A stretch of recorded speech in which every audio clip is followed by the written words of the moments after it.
Hello, Rachel. How are you doing? Good, how are you? I am doing friggin' well, Rachel. I'm doing very friggin' well.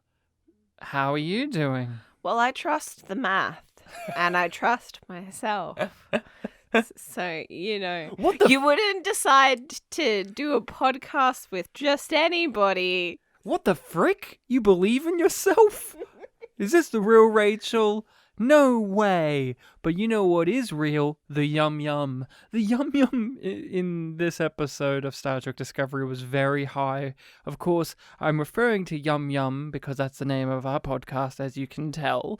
And we are named that obviously after the iconic line of dialogue by Nan, who was not in this episode, and I can no longer recall when she was in this show at any point now. She just kind of is there. Remember? She drifts in and out. Like Tig Notaro and many others. We are doing our Star Trek Discovery rewatch. And we are up to...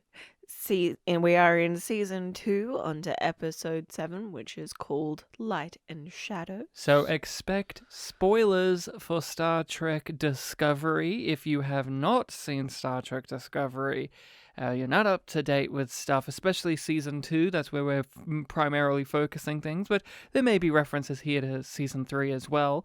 You've been warned. This is a rewatch, so that's on you. We warned you. And if you get spoiled for something and you weren't up to date, that's your fault. So, would you like to be reminded of the IMDb score as well as the synopsis? I would love to hear the IMDb score. Can I guess 6.9? Nope. Higher? Yep. I don't believe it. Go on. It's a 7.2. All right. With about 2,500 reviews. Oh, I don't care. I always find it interesting to see how many people have reviewed it so that you kind of get a good gauge of like how many people loved this episode, because I always find that amusing. Anyway, IMDb offers up this summary. Burnham goes to Vulcan in search of Spock, where she unearths surprising family secrets. In researching what is left of the Red Angel signal over Kaminar, Pike and Tyler end up in a battle with time itself. Georgiou has a few tricks up her sleeve for Leland and Section 31. All right, Light and Shadows. This is one of those Star Trek Discovery episodes that I had no real recollections of after having seen it that first time. I don't remember what my opinion was of it the first time. I remembered barely anything of it, and when I was rewatching this, there were those little brief, tiny moments where just before a thing happened, I had a flash and go, oh yes, that's right. But overall, the episode left no impression on me. Very similar to Point of Light, but unlike Point of Light, this didn't leave me with any kind of emotional impression either. That one, although I remembered very little, I remembered my emotional impression on it, which was I did not like it. This one, I don't remember if I didn't like it or not. I can only speak... This is practically as if I've seen it for the first time, honestly. So this is, what was my feelings back then? This is basically what are my feelings on it, because it's as if I've watched this for the first ever time. Even though I know I have seen this episode. Oh, yes. It left so little with me that this is practically a first-time viewing experience of it. So for me, I remember a little bit more. And I remember this being an episode where I got really frustrated with Tilly on our first watch. Because I was just like, they're just giving her all of these lines where it's just like... Are you freaking kidding me, Rachel? Like, she starts off with lines Absolute like... gold. No galaxy pie. No, but things... Cake is eternal. I'm sorry, sir. You know how I get around violations of causality. Plus, you said that I shouldn't curse when I was on duty. It's freaking amazing. Excuse me? I'm sorry, sir. You know how I get around violations of causality. Plus, you said that I shouldn't curse when I was on duty. A lot of the episode is like explicitly or implicitly about logic, Mm. and there's no internal logic to this episode whatsoever. They Yeah. just say things and they think that we've said technobabble, so we've made it logical so we can move forward with everything. And it's just like, but what? But what? Yeah.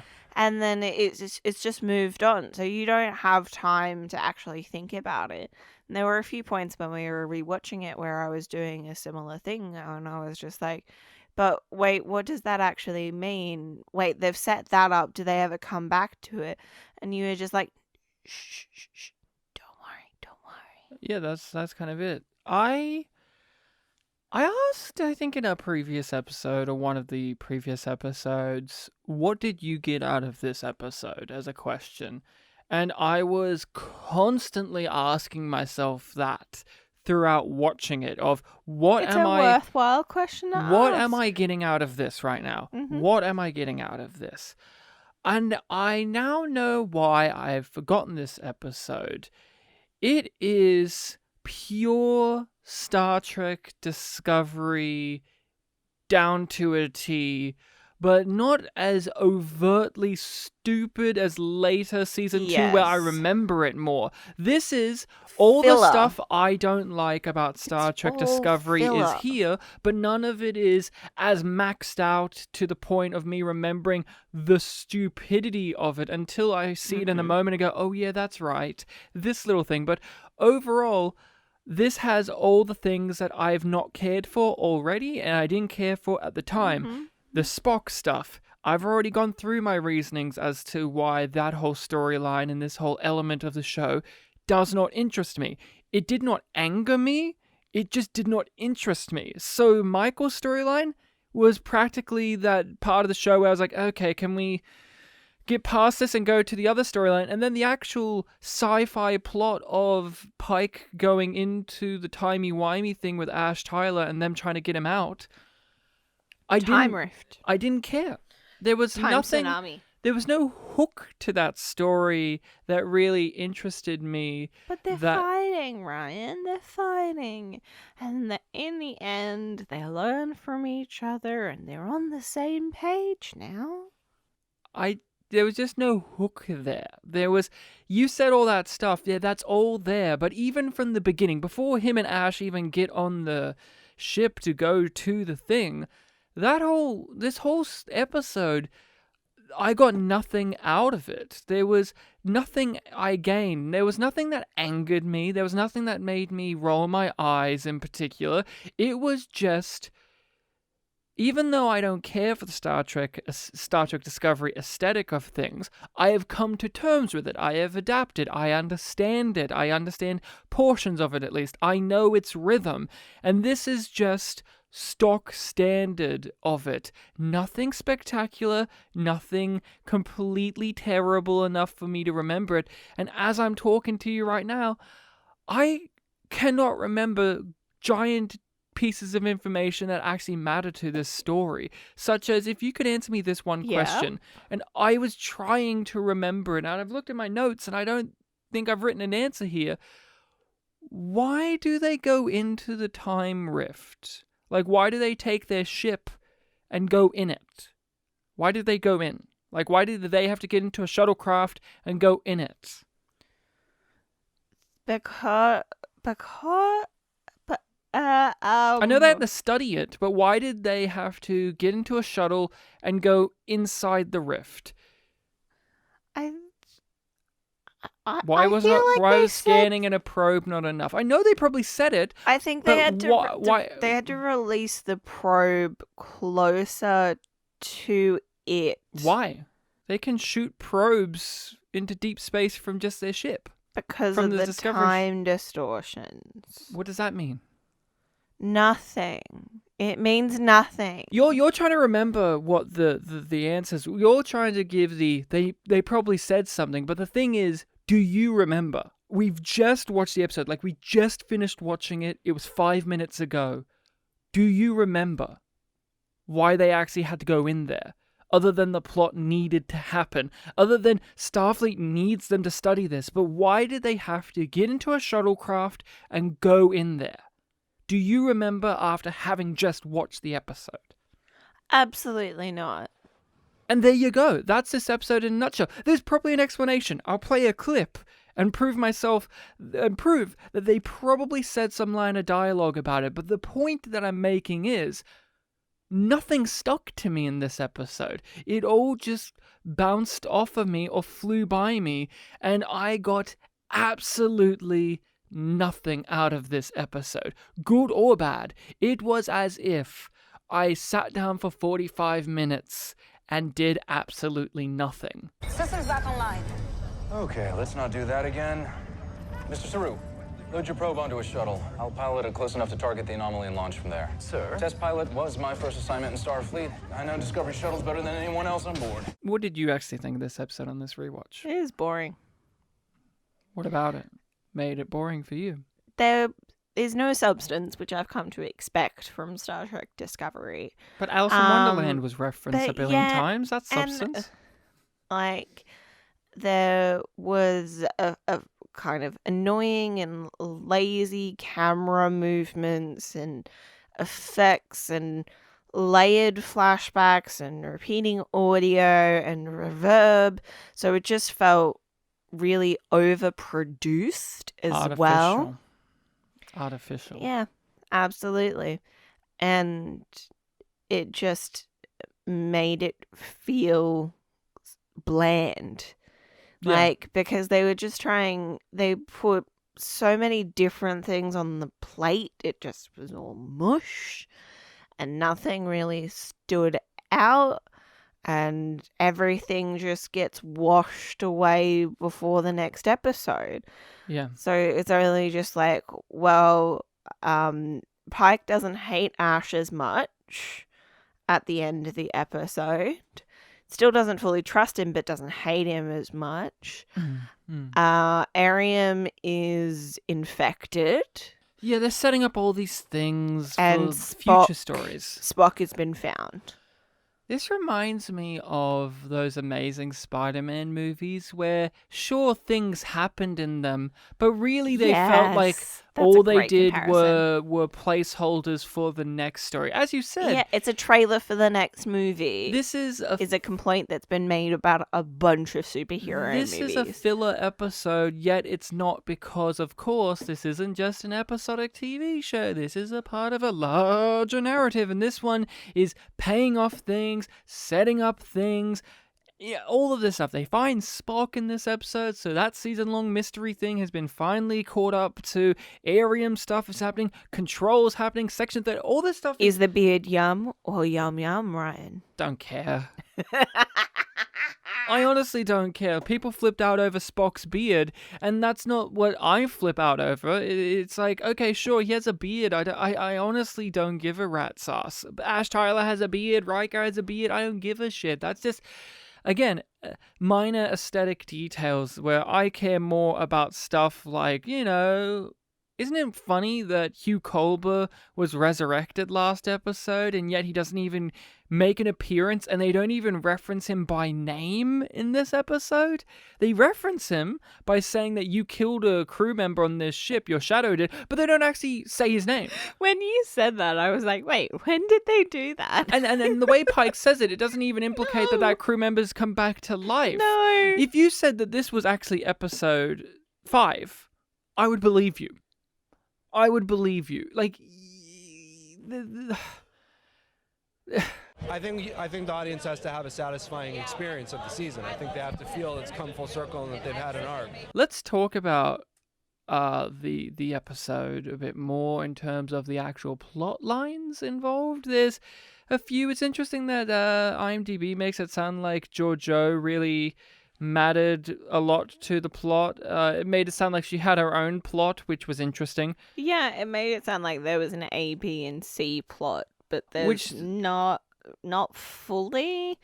No, but before we record, Rachel and I sit down and say, okay, let's let's try. We just verbalize out loud how we want to approach the structuring of our episode and our discussion. And we said, okay, we want to talk about Michael, we want to talk about the Pike Ash storyline, and we want to talk about Paul and Tilly. Yes. Those were like, okay, that's it. And Paul and Tilly will cover the rest of the Discovery ship aspect.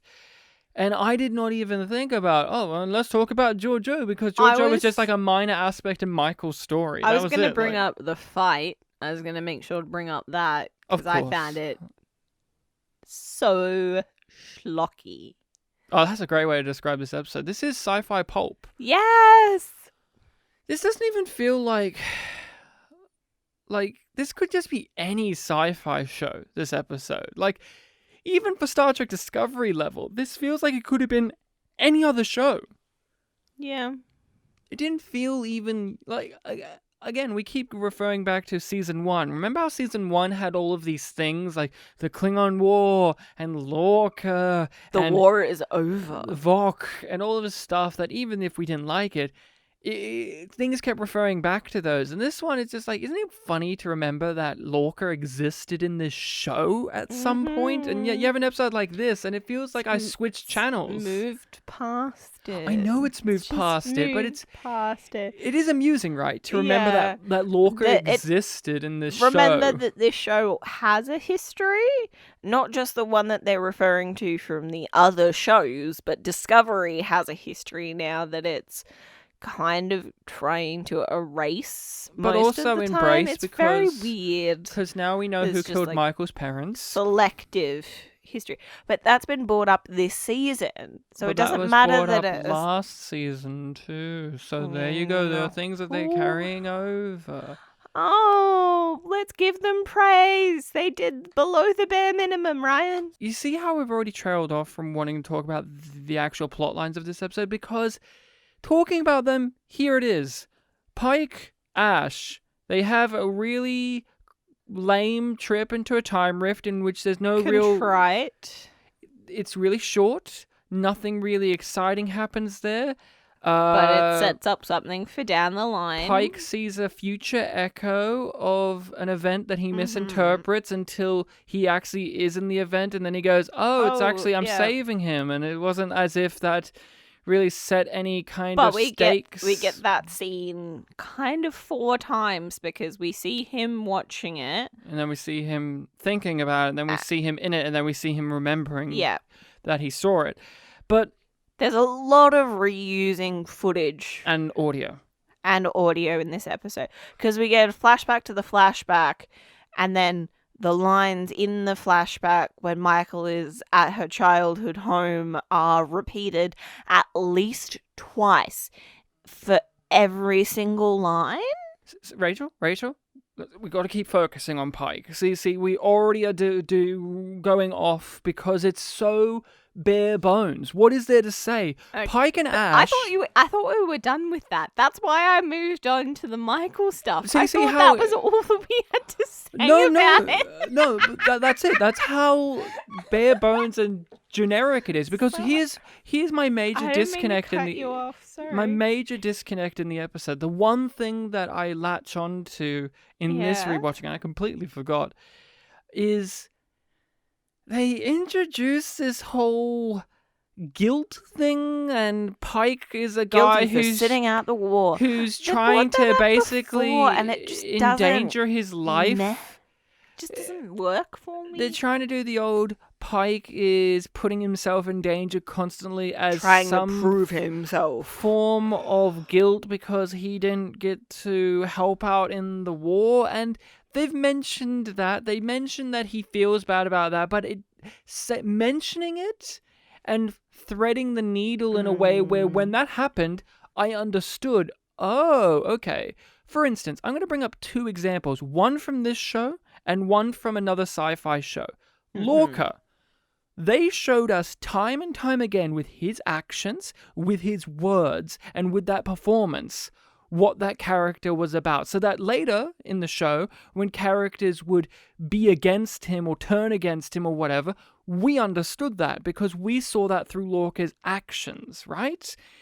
Right, Rachel? Yes?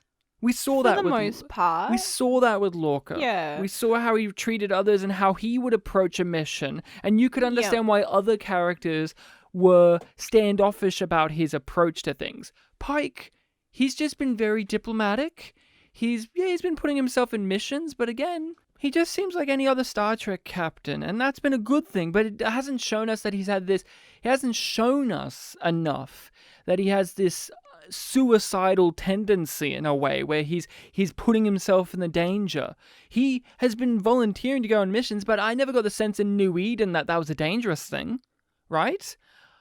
Another show that did this really well was Babylon 5.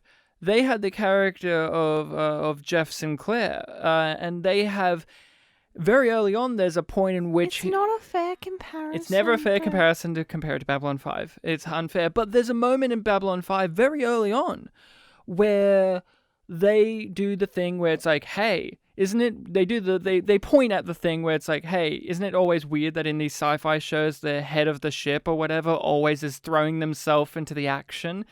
But in Babylon 5, they actually make that a point and actually point out that this is a guy who is still reeling from war and is trying to find some kind of purpose. And is he just throwing himself out there for like a suicidal kind of mentality, or what's he doing? And it's reckless, and his security chief actually pulls him up on it and gives him a kind of, hey, I'm your friend, but also I'm the security guy, and this is dangerous. You're not supposed to be doing this. Is this some kind of call for death, or are you trying to redeem yourself for something? What's going on here? They actually make a point of that, and they show you that through his character with these moments. Well, Pike, I've never gotten that impression. So when Ash Tyler, who's been interacting with Pike, one episode before this, calls Pike out on this mentality, it felt completely out of nowhere. Did it feel like that for you, or did you see the building blocks there a bit more clearly than I did? Oh, I can see where they thought that they put those things down, because they've mentioned it a few times, but we weren't shown. We were told. More importantly, did Ash Tyler ever see or hear those building blocks before this episode? I think so. I think when? He was there. They've had a few different conversations on the bridge where he's been in Ash has brought up. He was just in the other episode, and that's the only time he's interacted with Pike, was the previous episode. I thought he was in one more. When? I thought he came aboard when they had to get Hugh back. I thought that's when he came aboard as their liaison officer. Maybe I'm wrong. Maybe he came on an episode before that, and I've forgotten that he came on for the. He wasn't. What was the one when they were trailing him when Section 31 was there, and that then was the Admiral. That was a Hugh episode where they resurrected, and that was the last episode. I thought Hugh was resurrected, and then it was the Kaminar episode, not that Oh Hugh yes, was the Kaminar episode. You're right. It has been in between this. And did Pike throw his life in risk in that episode? No. Was Pike acting like a normal Starfleet officer who was trying to abide by the rules? Yeah. Or was he acting like a reckless man who's got a death wish? Or was that Saru in that episode who was acting like that? That was Saru. When has Ash seen this behavior from Pike to be able to call it out? If it was any other character, I would buy it. But when did Ash? Where does Ash? No, I think come just off Ash saying didn't this? say like particularly that it was Pike endangering his own life, but Pike had a sense of needing to prove himself because he wasn't a part of the war. Yeah, and when has Ash seen Ash that? hasn't seen that. So how Ash come has he just assumed that because he's a captain and he didn't fight in the war, that he has a complex about it. And in this episode, Ash is proven right. Because Pike says he was right. But maybe I'm just assuming that But because that would make sense for them to do that. I don't genuinely remember whether they've actually done that or if it's just kind of a weird sort of Mandela effect. But the point is, Ash is saying that you have a complex where you did not fight in this war, and now you're throwing yourself into scenarios where you could get killed. You have practically a death wish because you want to redeem yourself. You want to prove yourself. You feel bad. You feel guilty for not having fought in the Klingon war because you were sidelined. That's an interesting thing to do with Pike, but when has Ash Tyler seen enough of the behavior in Pike to make that assessment of him and to call him out on it? Oh, he had Section 31 intelligence on Pike. He could read his psych profiles, Ryan. They never mention that, but he has the black badge, so he knows everything. And that's how it works. That's how that works. When people like myself, and whenever you make any kind of questioning statements about some shows, Star Trek Discovery in particular, obviously since we're talking about it, there's always that kind of answer of, well, you can just make this assumption of this thing that never is actually explained in the show and is never actually referenced and it does not exist because it makes me feel better to rationalize it in this manner. There's no breadcrumbs of that ever being introduced in the episode. You can have that. Fine. I don't. And more importantly, when this moment comes up in the episode, it takes me out because it feels disingenuous. It feels as if, many times, the writer or writers are just telling you what the thing of the episode is. You made a reference earlier of the Tilly line, the line to Tilly about you got to trust in yourself. We get it, writers. You're telling us what the characters need and what their arcs are and what their needs are by just saying it in out loud dialogue. And that was a moment there with Ash Tyler calling out Pike. It was just saying to us, the audience, hey, audience, we never really have set this up enough. We haven't really followed through with this enough, but we're coming to a head with it now. Ash Tyler's brought it up, so this is the thing in the episode now. Captain, every decision you made so far is about your guilt at sitting out the war. You're trying to prove your bravery at the expense of our lives. That's enough. They have tit for tat. They don't like each other. Pike saves his life because Ash saved his. That means they're good bros now. Ash Tyler sees things from Pike's perspective. Pike now sees things from Ash's perspective. And at the end of the episode, They're friends now. They're friendlier, and Ash Tyler's perspective is validated because Pike says, let's be more cautious now about the time you might be things. right. You know that thing that you've been saying since the start? Well, now that I've been attacked and almost died, I'm considering that you might be right. Let's talk about the time rift. Mm-hmm. Why?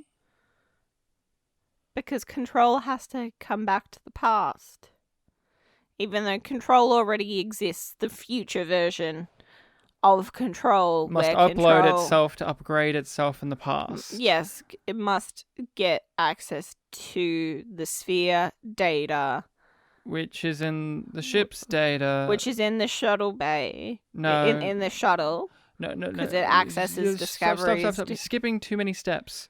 What? You're skipping too many steps. Shuttle, we'll get there in the moment, but why is the time rift there in the first place?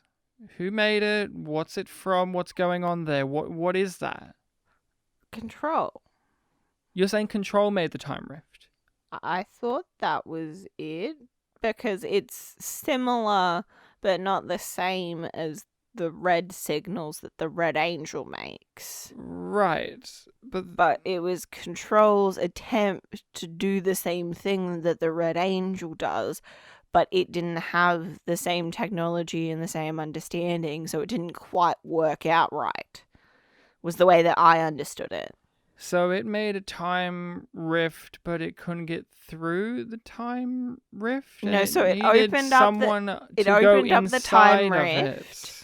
Opened up the time rift so that the probe could go through and complete the causality loop of the probe going into the future come back to get the data so that it has the data in the future.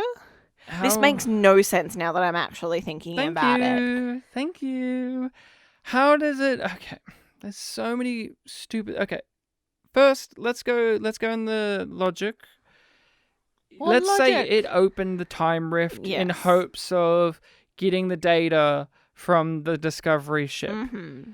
Your thought process is it knows that they're going to shoot a probe from it. It's going to take Yeah. that probe 500 years in the future. It's going to take it, Well, no, 'cause upgrade it, and then shoot it back. In that rift, all time happens at the same moment. Yes, but how does it... Oh my god. This is what I heard about having stupid time travel bullshit in your story that isn't really cohesively explained throughout the whole series. Where did the probe go? So the probe, physically, is just in this nebulous rift where time is bending all the place. Yeah. So it did not travel to an actual location in the future. No. And then, how did it get modified? Because it existed in the future. No. They shot a probe. It came back. It's the same probe, but now They modified with keep 500... on saying that somebody modified it. How? Somebody updated So are you saying? it. So are you saying that the time rift is a thing in which you can also travel to a location? So for instance, if Pike maybe exited the time rift No. through a current, would he have ended up 500 years in the future? Ryan, I'm gonna be honest. You don't know. I don't know, and I can't be bothered to try and figure out I know. any explanation. And- I just want to accept it and move on. And I was trying to, and you wanted to counter it. But This now, is what happens when you want to counter instead of just letting it be, okay, let's accept this logic of it traveled, probe got shot, upgraded with 500-year technology, came back and knew that the shuttlecraft would be there and would get the data When out I of the was a- shuttlecraft. When I was asking those questions, all I really wanted was just an acknowledgement that it doesn't make sense. Oh, And that I wasn't being dumb and I'd missed something really obvious. That's what I wanted. I don't care if there's an explanation or not because I've abandoned that prospect No. of getting that from Star Trek Discovery. I just want to know if I missed something or if it's being as dumb as I think it's being. it doesn't want you to think about it. There's all these things that time travel storyline bleeby blooby blahs bring up, and you need to have rules set up. And I'm sure this episode said a bunch of jargon that said the rules. What we're saying is it didn't communicate that effectively enough to the point in which I'm asking these questions, you're asking these questions. The answer is I don't know, you don't know, nobody really knows because it wasn't communicated effectively enough. Maybe you, the listener, knows, and you could email us and tell us what it is, and maybe you're right. Maybe Let's see you're wrong. if that can fit in a tweet. Who knows? I don't. And my question, my whole issue with this whole rifty timey thing is, why did they go inside of it? So that Arium can get infected, so that Control can be upgraded in the past, so that Control can now be the antagonist. But That's the yeah, only reason but they go Control- inside the time rift in the first place. It's the mystery box storytelling. Why do they have to make Stamets do the spore jump in New Eden episode? Because we need it for the mystery box story. Why does Saru's character development get thrown in the bin so that he can evolve physically into a new character? Because we need the mystery box story to keep continuing. That's the answer. We don't give a shit about the details anymore. That's the answer to these questions of, why did they go inside the rift? Because we need a long-term game to play out the way we want it to. Does the audience need to fully understand the minute details in the given episode? No! Don't think about it. Move beyond it. We've got a line here that's funny. Focus on that. It's the old, look at my hand over here while my other one's stealing your wallet. It's that. That's this episode, because the time travel-y wavelly stuff, all I keep thinking of is none of the season from this point on would happen if they weren't dumb enough to go inside of it. And I ask myself, why did they go inside of it in the first place? And again, they might have given some technobabble reason as to why, but the real answer as to why is because they need the season-long story to happen. There's no other reason. They just need it to happen. So ooh, did Control open up that rift? And did it grab the probe and upgrade it and put it in the past? And it knew it was going to infect Arium, and Arium was going to be his double agent and da-da-da-da. None of that actually matters, because it is just, we needed the story to happen. And these are things we wanted. We wanted Arium to do this. We want Arium to die doing this. We want Control to do that. How do we get there? Oh, wouldn't it be weird if just a Deus Ex Machina MacGuffin-y time rift opened up so that all of this could happen? Do we need to understand how this time rift worked? Why they went in it? What it is properly? No, just kind of rush through some dialogue that doesn't stick with the audience long enough to give a coherent explanation of what it is after having just watched the episode. That's it. That's this whole entire plot line.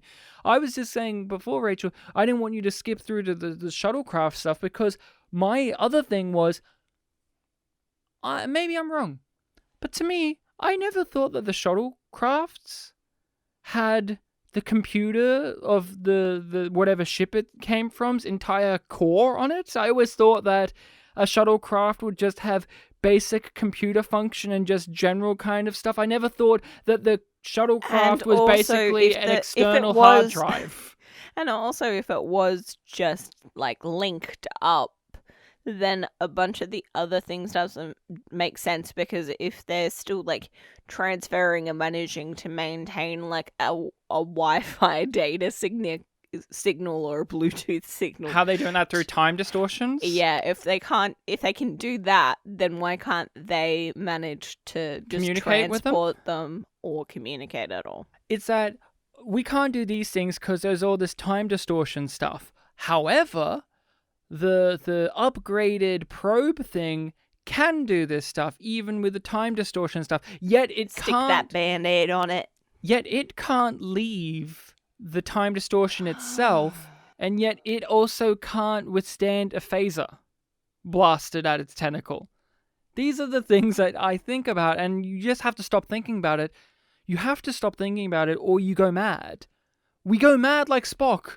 We just say the same thing over and over again, expecting an answer. And the answer is just, they reverse engineered the show. They wanted these tentpole moments to happen that will connect the tissue along.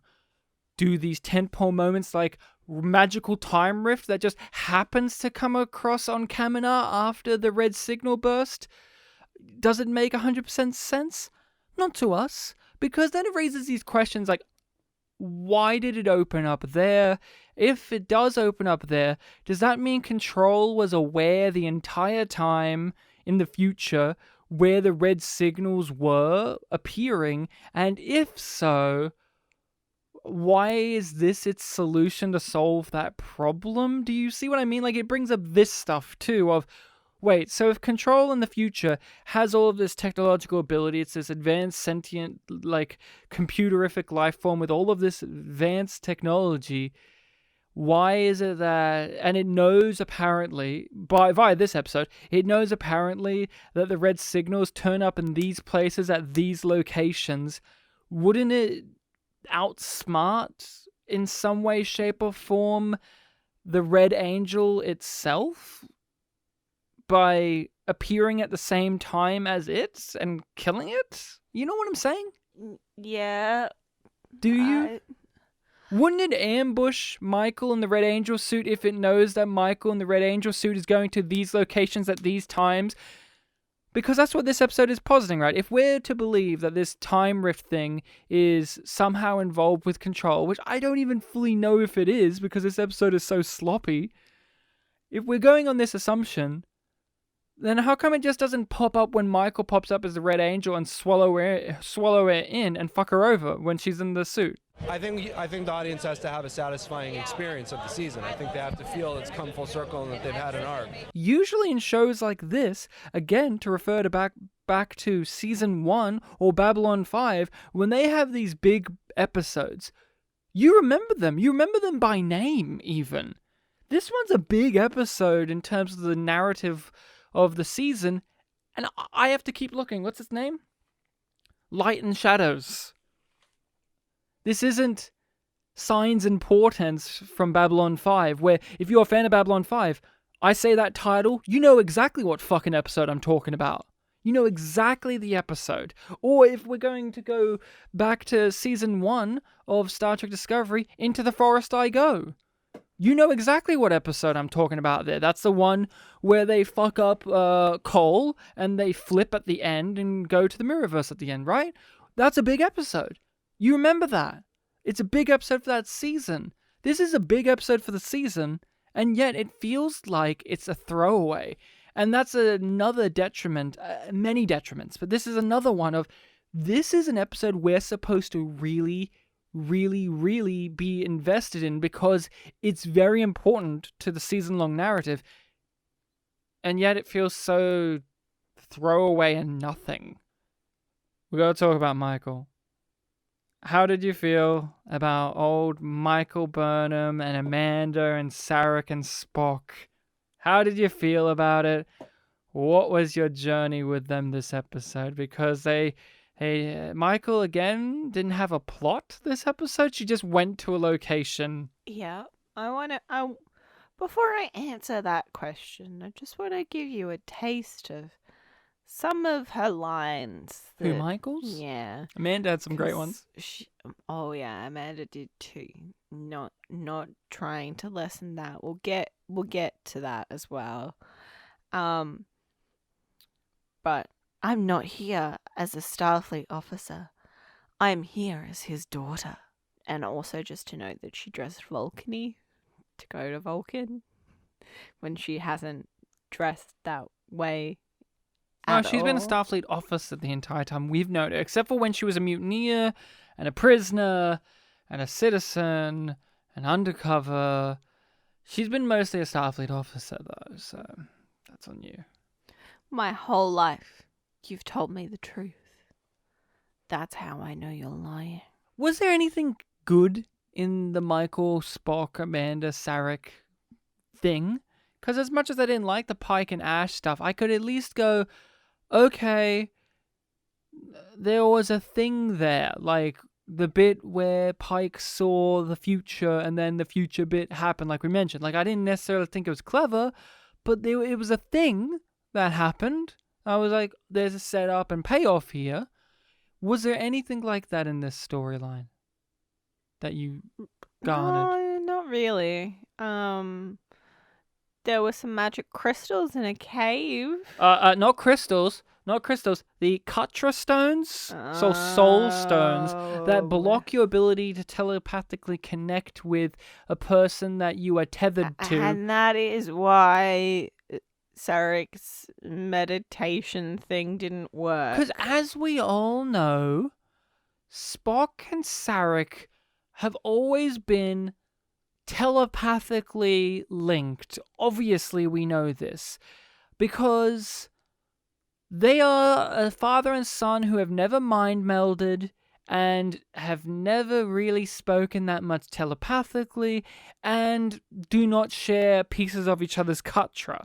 So, obviously, putting Spock in an area away from him surrounded by Katra stones stops him from speaking to him telepathically because they're linked, you know, because they're father and son, and that means that's enough. But like, wait, how does their that makes perfect sense? How does their telepathy work in this show? Because they set up that you can talk to Michael from distance, long distances, and that takes a lot of energy, but it is possible because she has a part of his Katra inside of her. Spock doesn't.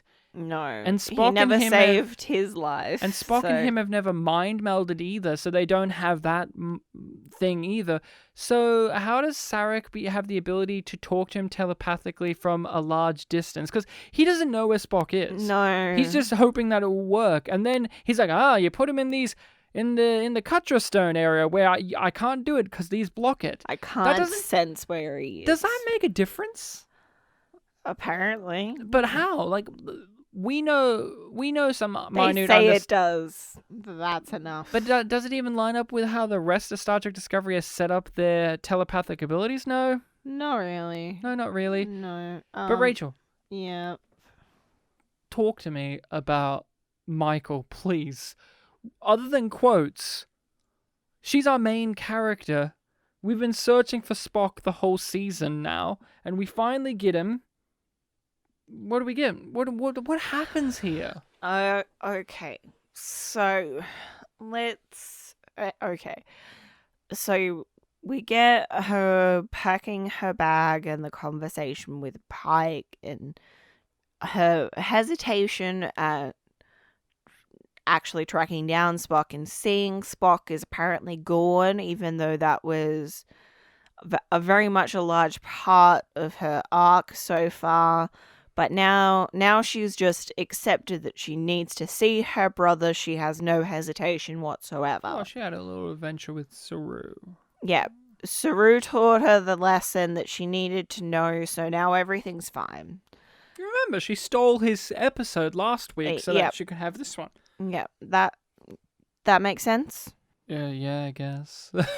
No, no, But that's not the right question to ask. Does that ring true? It happened. It happened. Okay. So then she goes to Vulcan, which apparently takes no time at all, even though she's like traveling in a shuttle. But they have not set up that they are back close to Vulcan because they were at Kaminar. Rachel. So how far are those two places from each other? But then Section 31's ship is near Starbase something or other, like 23, which suggests that it's further out than Vulcan because Vulcan is only like tens of light years away from Earth, but 23 suggests that it's further away because the star bases are ordered in the distance that they are from Earth because they were consecutively created. So it's not like it goes from 1 to 7 to 2. You wanted me to talk about it, Ryan. You're not talking about the story. You're talking about the minute details of how they travel from to and fro, and you know exactly that you're going to make me play the clip of Picard and Wesley having to travel to his heart operation that he needs to have in the Samaritan Snare. It's just the two of us in a shuttlecraft for 6 hours. What am I going to talk to Captain Picard about for 6 hours? And then they awkwardly stand there watching Sarek meditate and have a conversation where, you know, Amanda admits that she knows where Spock is. Oh my god, can we talk? In earshot of Sarek? Well, Sarek's in a deep meditation. He can't hear you with those big ears. But apparently of his. he did because he managed to follow them to where they Well, were. it's because Sarek's a wily one. He's the most logical being that there's ever been. He's so logical that he thought it was logical to commit planetary genocide last season. He's infallibly logical. You were going to make a point about something.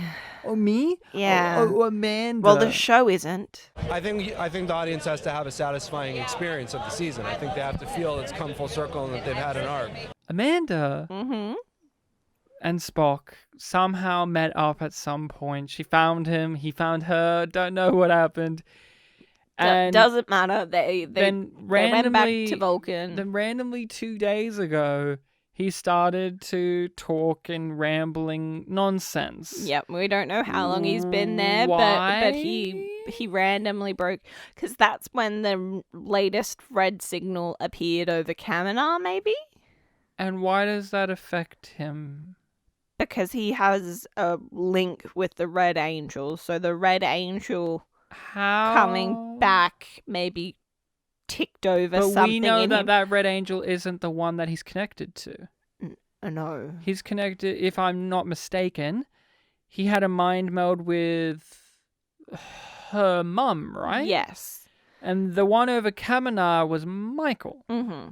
So how does that affect Spock? It shouldn't. So why does he go crazy 2 days ago? Here's the answer. I got the answer. Yep. So they say several times in the episode the answer to these things, which is he must have seen a future that he cannot handle or understand. And they have lines like that. They constantly just have lines like that to explain. He was holding on to logic just long enough to get back to Vulcan and then maybe spend like This a is a week guy or who two committed there. himself to an insane asylum because I he couldn't know. handle it. Why didn't he snap in there? Because the plot needs to happen. Yeah. We need the story to progress. So when Michael meets him, we meet him at his lowest so that Amanda can say these lines. And I wrote this down. Again, this is trailer talk. This isn't actual lines. This is so much nothing of but this an episode of is trailer talk. nothing but trailer trash talk. Spock is not how you remember him. Mm-hmm. So that way, when we meet Spock and he has a beard and he has long hair and he's rambling and he's drawing all over the walls, we, the audience, who understand who Spock is because he's the guy who's logical and cold and he goes, live long and prosper. He does the finger things and he has the neat haircut and he's shaved. We get the flashback Of him as a little boy. kind of showing Michael how to do it by guiding her hand with his. But the Because they're mirroring each other, Ryan. Get They it? need him to be crazy. So that way we have the juxtaposition of...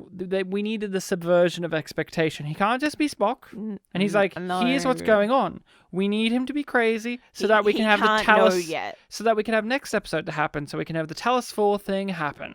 That's what we need. Yes. The big piece of information we get from this whole storyline, Rachel, is Spock has written some numbers down, and he keeps repeating them over and over and over and over and over again. And Amanda has tried everything. That is what she says. That is not the truth. That's my favorite dumb thing in this episode. Amanda is asked, have you tried to look into these numbers? And she says, we have tried everything. Everything. And when you hear that as a line of dialogue, we, the audience, know, obviously, not everything has been tried because Michael's going to figure out the answer, because Michael always does, because this is Star Trek Discovery, and Michael always figures it out, which is fine, because she's our main character. We want to see our main character solve the puzzle. Of course we do. That's okay. However, the solution to the puzzle is one of the first things someone would do to solve this problem. The Literally, other issue... one of the first things. One of the first things you would do, other than just searching the number as it is reverse the number and/or jumble the numbers up to see if there's some kind of pattern or something. But apparently Amanda... No. She tried everything other than the first thing someone would do, which is, let's see what happens if you reverse the numbers. It's one of the first things you would do. Mm-hmm. And when you hear a character say, I've tried everything, you expect that means our character is going to figure out a solution that's going to be really clever or sometimes not even necessarily... inventive or an approach that only they can have. Or something so... weirdly minute that it's obvious in retrospect, but it was still clever to figure out. Like, we've seen that many times in Star Trek before, such as in the movies. In the Star Trek movies, we see that a lot, like with the motion picture, when you find out what V'Ger's all about. And it's like, oh, of course. Oh, this all makes sense. But it was kind of like, it's not the most complex puzzle-solving thing ever, but you're like, oh, okay. Yeah.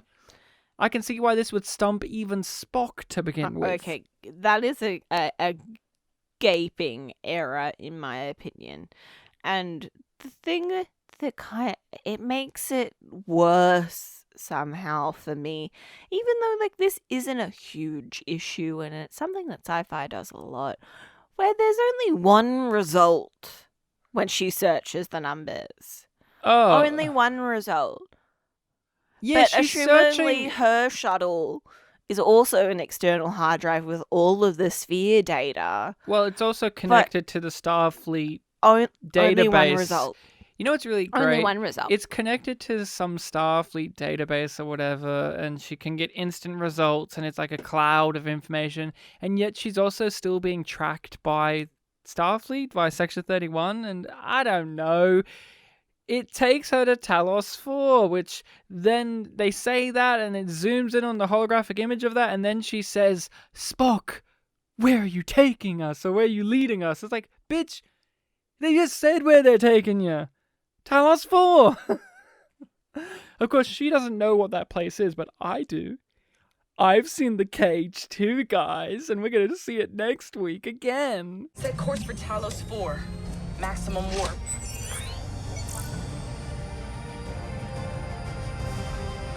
Where are you taking us, Spock? This episode restrained itself in some areas in minor ways, which is... Tell us, share us the truth. It did restrain itself in minor ways. Very minor. Which is, they could have dragged out much more the Section 31 having Spock. I do appreciate that she takes her brother to Section 31 and Giorgio just gives her the, hey, they're just going to fuck him over. You know it, I know it, just get him out of here. I appreciate that.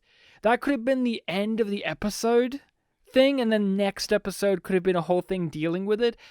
I know it's very faint praise, but I do admire the fact that they got what could have been a really dull, annoying, drama-filled situation and just nipped it in the bud and just finished it in this same episode.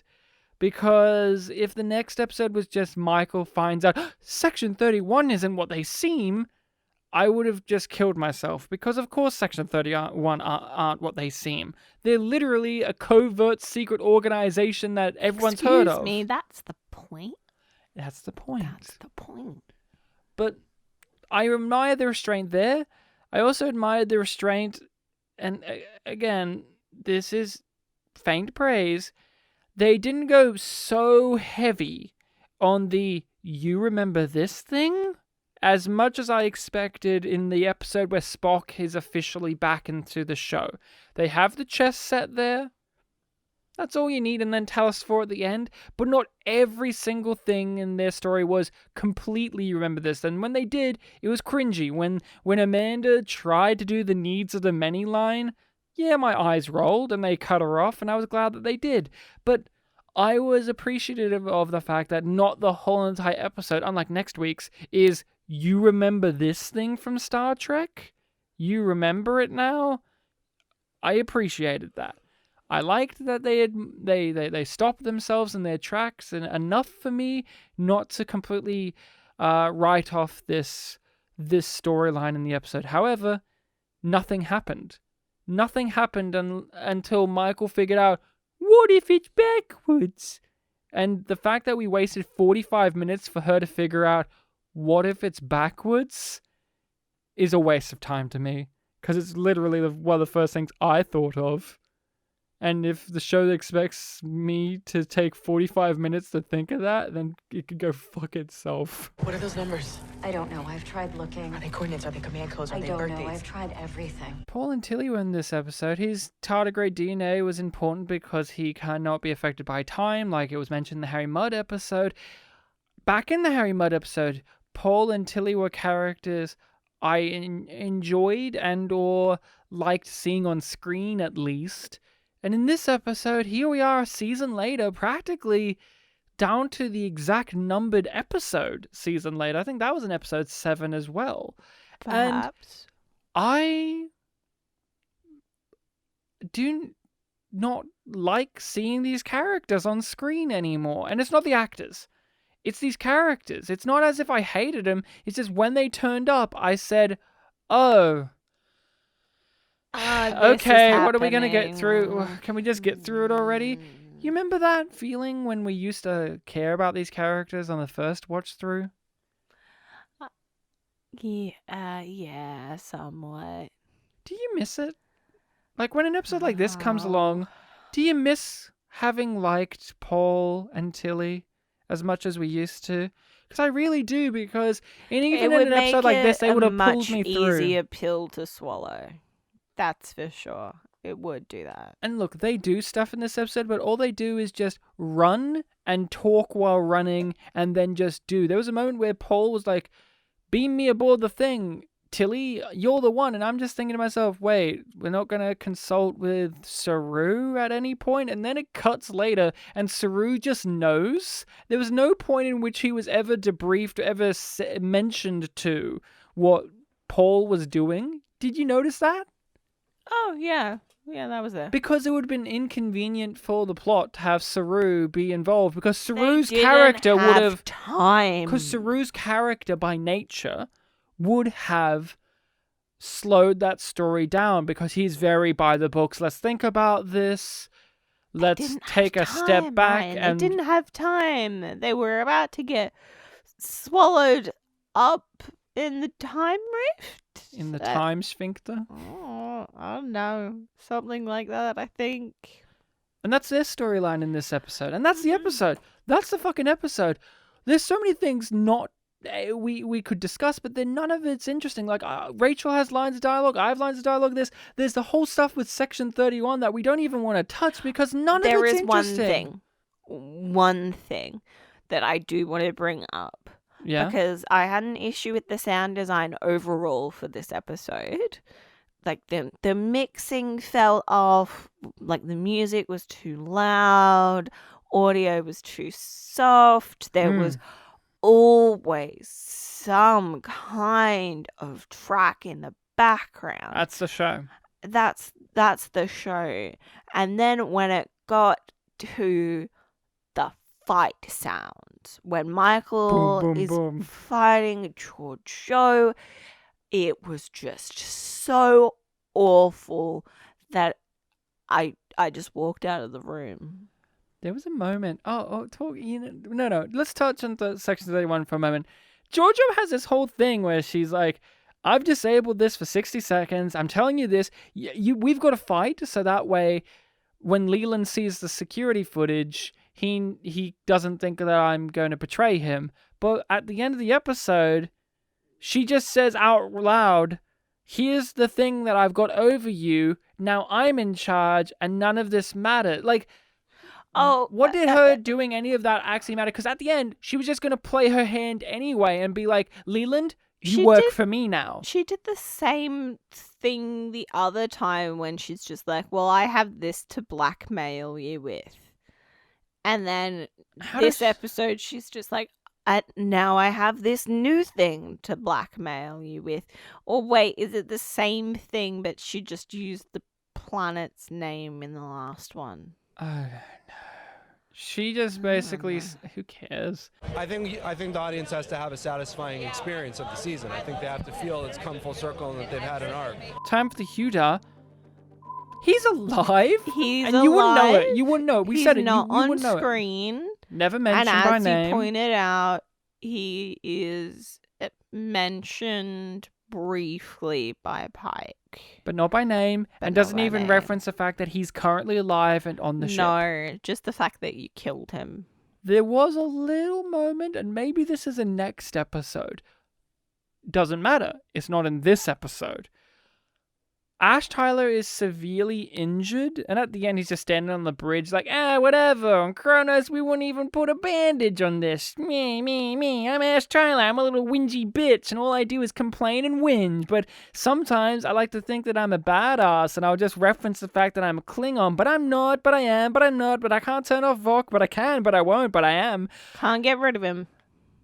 That would have been a great moment to end the episode on, of him walking towards the sick bay and seeing Hugh Culber there and then having the little ooh.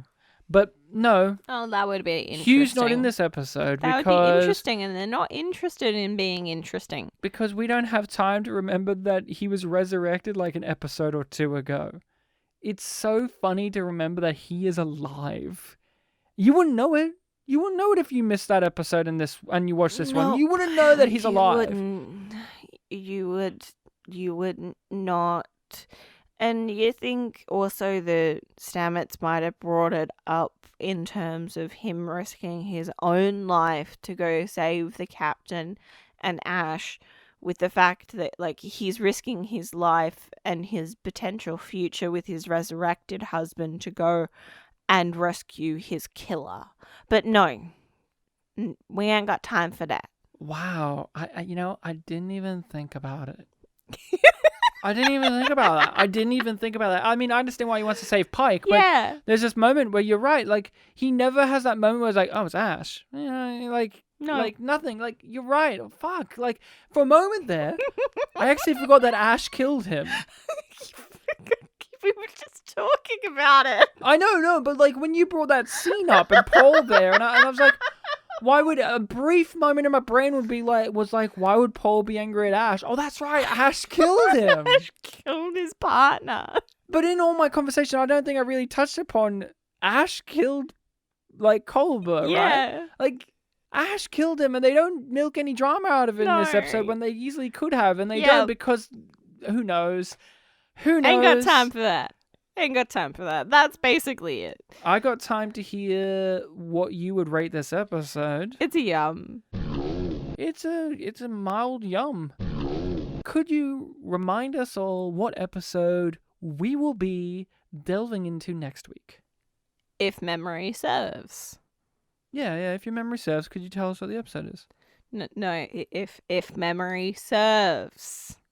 Yeah? If memory serves, you could conjure up what the episode is. Maybe even look at it on your phone. Season 2, Episode 8, entitled If Memory Serves. Oh, that's the episode's title. Yeah. So what's the plot of this one? This Do is you not remember? No, I do. I also Okay. know that this, at the moment of recording, is the highest rated episode of the show. 8.2. Yeah. It and Sweet Sorrow Part 2 are same rated, but this one got bumped up to number 1 like a couple of weeks back. Spock and Burnham head to Talos 4, where the process of healing Spock forces the siblings to confront their troubled past. Stamets desperately tries to reconnect with an increasing disconnected Hugh, while Tyler struggles to shed the crew's suspicions of him due to his past as Vok. And I would give that episode an IGN rating of 10 out of 10. If memory serves, makes you really feel like Spock.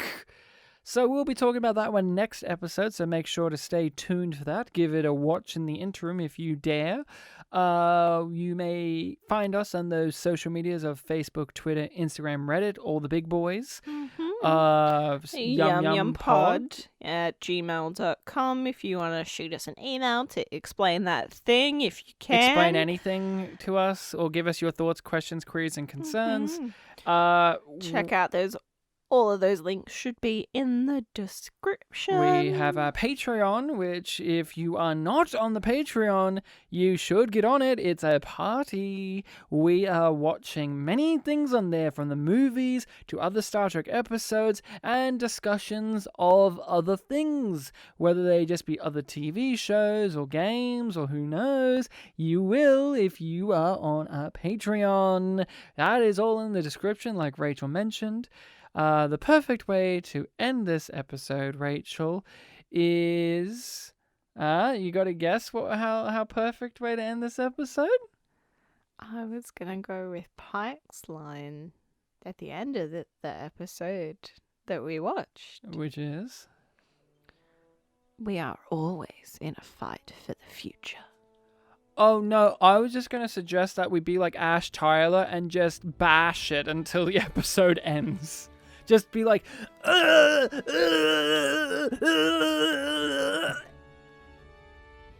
That's how Ash solves problems.